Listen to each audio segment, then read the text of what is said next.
Okay, so as we all know, we're currently facing the COVID-19 pandemic, which affects every aspect of our lives, including education. And as a result, everyone from elementary up all the way up to college has gone to online learning. And as a result, there's a discussion surrounding the merits of a digital classroom versus a real classroom, which is why today I will be arguing that as a general rule, preference should be given to the rights of students over the requirements of teachers in video-mediated classrooms. This will be interpreted as a policy resolution because we're administering the policy of a general rule that more often than not, the rights of students should be preferred over the requirements of teachers, and I will be using a criteria of privacy. So whoever can argue which side of the resolution best protects students' privacy, I think that's a fair way to argue this resolution. I think that's what it's really talking about is, to what extent do we arbitrate on children's privacy. And I'll also define some terms. Rights will be defined as a moral or legal entitlement to have or obtain something. Students will be defined as K through 12 students, college students, all of them. And video-mediated classrooms will be defined as Zoom classrooms, primarily because that's a platform everyone's using. So let's get into some contentions. The first one, there's a fundamental difference between classrooms. So because you've got a camera and the student's at home and they can't necessarily control what goes on in their home life depending on how young they are, if something is seen or something is done that is behind them or within what you can see of their private life, then that can potentially be negative, as is the case with the child who had the BB gun. And in that instance, obviously the teacher was overstepping their boundaries and they weren't practicing what they should have done. They should have simply talked to the student. And so when we have these different classrooms, it can cause us to respond differently when we should stay more true to how we respond in a normal classroom. Because number one, a student would typically never bring a BB gun into class. And even if they did, I doubt there would be a lockdown or anything like that, especially if the child was young. So for cops to have been called because it was the student's personal life just doesn't make sense. It's not beneficial, which is why I'm arguing to affirm this resolution. It just doesn't make sense for us to disregard these differences in a real and video-mediated classroom. Even if it was an actual firearm, the mere presence of it on camera does not necessarily warrant, the authorities being called.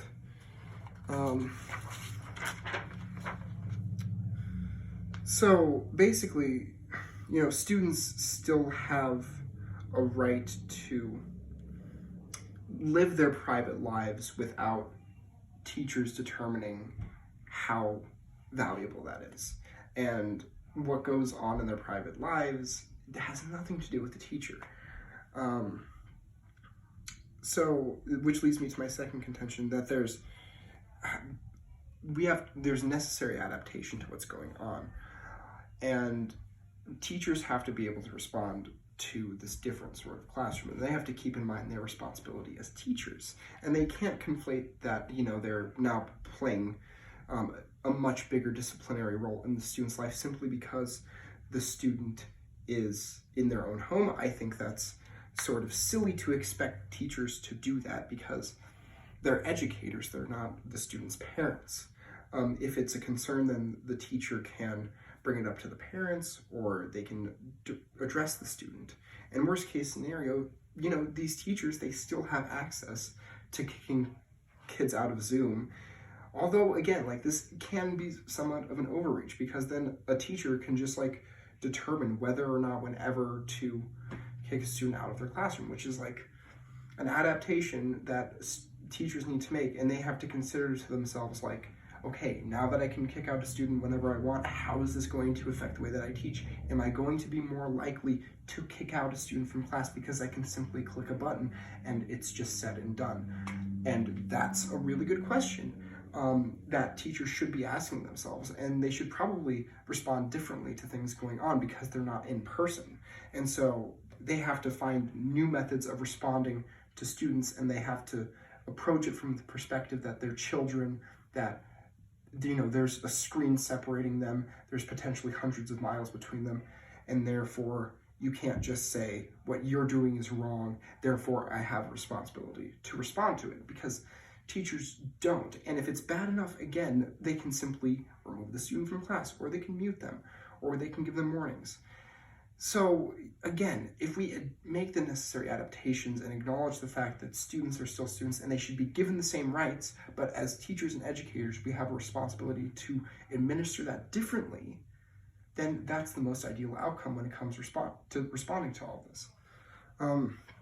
And now I'll get into my last contention, which is that under my policy, it avoids placing too much blame on the teacher.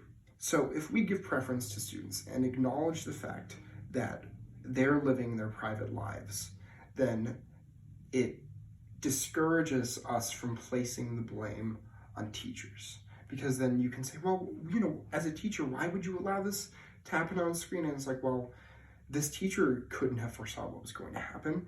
And because of this, the student's private interest must be maintained. And if it is bad enough, again, teachers can respond, but not in all situations. And, kids, they have really weird personal lives sometimes, and they, maybe won't know how it affects the classroom, or they won't understand, what they're doing. And,